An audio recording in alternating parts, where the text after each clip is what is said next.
Saudara, perundungan yang dilakukan siswa SMP terhadap temannya sendiri di Cilacap, Jawa Tengah membuat geram keluarga korban. Keluarga korban berharap pelaku dihukum berat sesuai perbuatannya.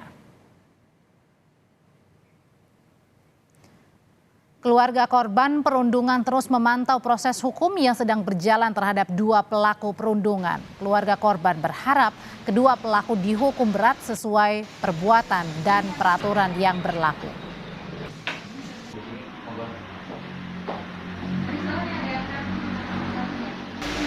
Saya mintanya keadilan aja ya Pak, keadilan yang seadil-adilnya, terus minta juga itu anak udah melakukan kejadian yang sangat brutal. Untuk sekelas anak SMP, anak sekolah itu kan udah sangat brutal ya Pak. Jadi saya minta keadilannya aja, minta kalau misalkan ada undang-undangnya, saya minta untuk dipenjarain aja kalau bisa. Tapi itu harapan saya sih cuma itu aja, biar ada efek jerahnya aja sih.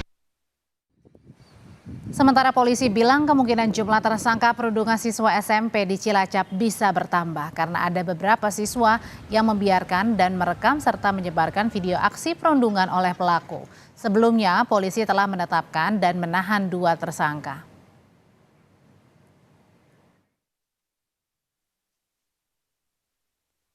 Hari ini rencana kami analisa untuk kami kemungkinan ada tersangka tambahan dalam perkara ini.